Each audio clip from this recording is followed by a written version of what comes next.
Comment avoir plus de trafic, avoir plus de visibilité? Et bien évidemment, ce qui va nous intéresser, c'est d'avoir plus de chiffre d'affaires, plus de clients et plus de bénéfices pour ton activité. Dans cette vidéo, on va parler de trafic, on va parler de marketing. Je vais te partager mon expérience, les stratégies que j'ai mises en place et un petit peu quelques pistes de réflexion qui, je l'espère, t'aideront pour mettre en place ça dans ton business ou pour ton activité.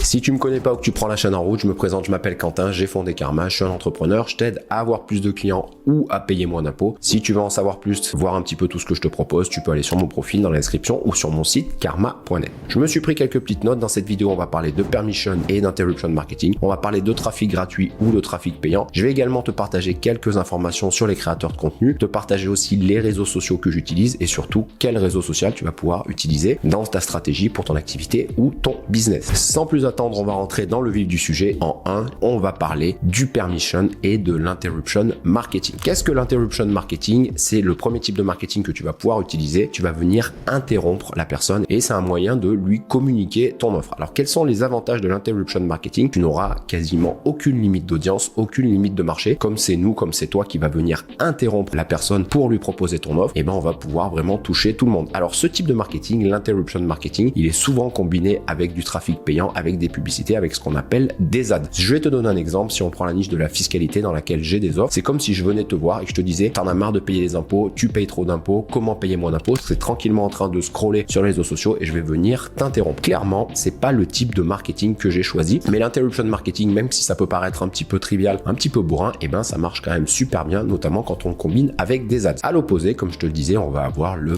permission marketing et ça, c'est clairement le type de marketing que j'utilise. Qu'est-ce que c'est que le permission marketing? C'est les gens, cette fois-ci, vont te donner la permission de communiquer avec eux, de rentrer en contact avec eux. L'avantage de ce permission marketing, c'est que l'éducation, elle va être très courte, elle va être très rapide et la personne, elle va avoir conscience de son problème. Et le gros avantage du permission marketing, c'est souvent combiné au trafic gratuit, à la création de contenu. Je vais te donner un exemple. Si on garde l'exemple de la fiscalité que je t'avais donné tout à l'heure, dans ce cas-là, plutôt que de dire t'en as marre de payer des impôts, etc., d'être dans de l'interruption marketing, ça va être plutôt voilà ce que j'ai mis en place pour payer moins d'impôts ou voilà les stratégies que j'utilise pour payer moins d'impôts, mais je ne viens pas t'interrompre, c'est toi qui vient à moi et c'est pour ça que j'adore utiliser le permission marketing. Alors bien évidemment, le mieux du mieux, c'est selon moi de combiner le permission marketing avec du trafic payant, avec des ads. Mais en tout cas, voilà les différences entre ce qu'on appelle le permission et l'interruption marketing. Et moi, clairement, aujourd'hui, j'ai fait le choix, tu vas le voir pourquoi, après on va parler du trafic gratuit ou du trafic payant, d'utiliser plutôt le permission marketing. Deuxième point à développer pour ton trafic ou pour ton marketing, c'est est-ce qu'on va utiliser plutôt du trafic gratuit ou du trafic payant? Et ce que je veux t'amener, c'est un petit peu les pistes de réflexion, les questions à se poser pour savoir est-ce que c'est plus intéressant de combiner du trafic gratuit ou de combiner du trafic payant avec ton marketing. Le trafic gratuit, ça va être ni plus ni moins, on va simplifier au maximum les concepts. La stratégie de contenu, c'est le fait de créer du contenu, notamment sur les réseaux sociaux si on parle de business internet, alors que le trafic payant, même si j'aime pas l'appeler le trafic payant, on va plutôt parler de trafic rentable, ça va être les publicités, les ads, etc. Et je me suis noté 3 questions à se poser pour voir si c'est plus avantageux pour toi de faire du trafic gratuit ou de faire du trafic payant. Première question, elle peut paraître toute bête, mais c'est le budget. Si tu as du budget, c'est-à-dire si tu as de l'argent à allouer à ton trafic, dans ce cas-là, oui, tu vas pouvoir mettre en place du trafic payant, du trafic rentable. Bien évidemment, si tu n'as pas de budget, on va plutôt faire du trafic gratuit, de la création de contenu. Deuxième question à se poser, c'est le temps. Si tu as peu de temps, il va plutôt falloir faire du trafic payant, des ads, des publicités, du trafic rentable pour tout de suite avoir de la visibilité. Alors que si tu as plus de temps, ou en tout cas que tu as plus de temps à allouer à ton trafic, à ta création de contenu, dans ce cas-là, ça va être plus intéressant de faire du trafic gratuit, de la création de contenu. Et ensuite, un point qui est quand même super important, qui est primordial, c'est la marge sur ton offre, sur ce que tu vends. Si tu as une marge très élevée, si tu vends des produits plutôt chers, plutôt à étiquette, ou si tu as une marge assez élevée, dans ce cas-là, ça peut être intéressant de faire du trafic payant, de faire des ads, des publicités, du trafic rentable, parce qu'on va pouvoir générer quand même du bénéfice. Alors que si tu as des produits plutôt low ticket, ou en tout cas des produits qui ont une marge plutôt faible, dans ce cas-là, ça va être plus intéressant de faire de la création de contenu. Alors bien évidemment, le mieux étant de combiner les deux. Il y a un petit peu deux écoles. Première école, on crée du contenu et une fois qu'on a une offre qui marche à ce moment-là, on fait de la publicité. Ou il y a une deuxième école qui est un petit peu plus une école, on va dire bourrin, où dans ce cas-là, on met directement de la pub, on voit ce qui répond le plus en termes d'offres, en termes de promesses, et à ce moment-là, on crée du contenu sur cette offre. Mais vraiment, les 3 questions à se poser, c'est le budget, le temps et la marge de ton offre, de ton produit, de tes services, de ce que tu proposes pour plutôt s'orienter vers de la stratégie de contenu ou pour plutôt s'orienter vers du trafic payant, du trafic rentable. Aujourd'hui, moi, j'ai plutôt des offres à étiquette avec beaucoup de marge et j'ai pas mal de temps parce que c'est un nouveau business que je développe, notamment sur l'optimisation fiscale. C'est pour ça que j'ai fait le choix, notamment, de faire du trafic gratuit et de la création de contenu. Maintenant, je vais te partager quelques informations sur la création de contenu, sur le trafic, en tout cas sur la stratégie que j'ai mis en place moi avec le permission marketing et avec le trafic gratuit. Et tu vas voir que c'est assez facile en fait de se faire une place sur les réseaux sociaux. Sur 100 personnes qui sont sur les réseaux sociaux, qui soient soit en créateur, soit en consommateur de contenu, on en a 10% qui pensent à créer du contenu. Ensuite, on a 1% des gens sur ces 100 qui créent réellement du contenu et on a que 0,1% des gens qui créent du contenu régulièrement. C'est-à-dire que sur 100 personnes, on en a 10 qui se disent ça serait bien que je crée du contenu. Sur ces 10, on en a 10% qui créent du contenu et sur ces 1% restants, on en a que 10% qui créent du contenu de manière régulière. Ce que je veux te dire, c'est que si tu crées du contenu de manière régulière sur les réseaux sociaux, sur Internet, tu fais partie des 0,1%. Et crois-moi, pour l'avoir fait depuis ces 6 derniers mois, si tu crées du contenu de manière régulière et que tu es prêt à attendre 3 mois, 6 mois, 9 mois, 1 an, tu vas forcément avoir des résultats. Ou alors sinon, c'est qu'il faudra un petit peu réadapter tes offres, ta promesse, etc. Mais en tout cas, si tu crées du contenu de manière régulière, tu vas percer tôt ou tard, c'est sûr. Et enfin, dernier point que je voulais partager avec toi dans cette vidéo, c'est les réseaux sociaux que moi j'ai utilisés et surtout quel type de réseau social tu dois utiliser pour ta création de contenu, pour ton marketing, pour avoir plus de clients. Il va y avoir 3 types de réseaux sociaux. On va avoir les canaux viraux, un réseau social viral. On va avoir les canaux à effet cumulé, un réseau social plutôt long terme. Et on va avoir les canaux privés. Tu vas voir, ça va être un réseau social où tu vas détenir ton audience. Premier type de canal, c'est un canal viral. Pourquoi est-ce que c'est important que tu aies un canal viral ou un réseau social viral? C'est pour avoir de la découvrabilité. Tu vas avoir LinkedIn. Donc LinkedIn, c'est plutôt un réseau social professionnel où on va utiliser le texte. Tu vas avoir les YouTube Shorts. Alors les YouTube Shorts, ça va ni plus ni moins être que des vidéos assez courtes, moins d'une minute. On va avoir bien évidemment TikTok, Instagram et Facebook, les Reels, les posts, etc. Twitter, et tu vas même avoir Threads, c'est des nouveaux réseaux sociaux qui viennent de sortir. Moi, j'affectionne particulièrement la vidéo. Pourquoi? Je peux faire passer des émotions, je peux faire des mimiques, je peux sourire, ne pas sourire, bouger mes mains. Il y a plus de proximité et c'est beaucoup plus rapide et en tout cas beaucoup plus facile pour moi de faire une vidéo à mettre en place. Par contre, si tu préfères notamment le texte, tu vas pouvoir t'orienter vers du blog, ou si tu préfères notamment le son, tu vas pouvoir t'orienter vers les podcasts. Deuxième type de réseau social à utiliser, celui-ci est également très important, c'est ce qu'on va appeler un canal ou un réseau social à effet cumulé. Quel est l'avantage de ce réseau social? C'est que ça te permet de rassurer les gens, notamment toi, que si tu regardes une vidéo YouTube de moi, et ben tu passes plus de temps avec moi, ça te permet de te faire une meilleure opinion ou pas d'ailleurs de moi et de voir un petit peu plus ce que je raconte. Donc ce réseau social à effet cumulé, il va avoir pour rôle de rassurer les gens et surtout avoir plus de proximité et du référencement pour le long terme. Quand on fait une vidéo YouTube, quand on fait un article de blog, quand on fait un podcast, et ben on va avoir un effet cumulé. Donc je te les ai mis, les différents réseaux à effet cumulé. On va avoir YouTube, donc notamment YouTube génial si tu aimes la vidéo, les podcasts si tu préfères par exemple l'audio, et les blogs si tu préfères la version texte ou si tu es plutôt à l'aise avec le copywriting, avec le fait d'écrire. Et enfin, troisième type de réseau social à avoir, et là aussi c'est très important, c'est un réseau social ou un canal privé pour détenir ton audience, pour la conversion, pour la vente. C'est tout simplement pour avoir encore plus de proximité et également surtout pour détenir ton audience. C'est-à-dire que si demain YouTube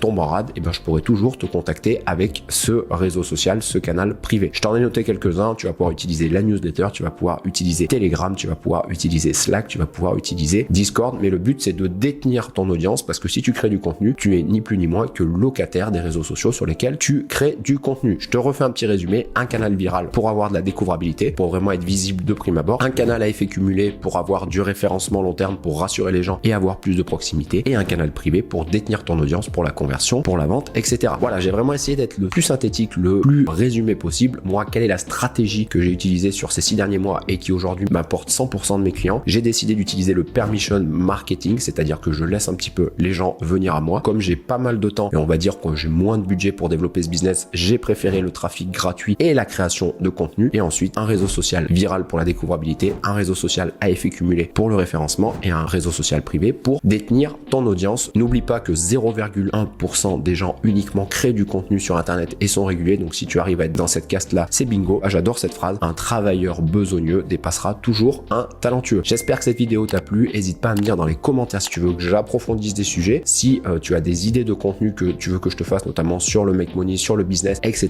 Ça sera toujours un plaisir de te partager mon expérience, mes stratégies ou un petit peu mes pistes de réflexion. Et moi, je te dis à la semaine prochaine pour une nouvelle vidéo.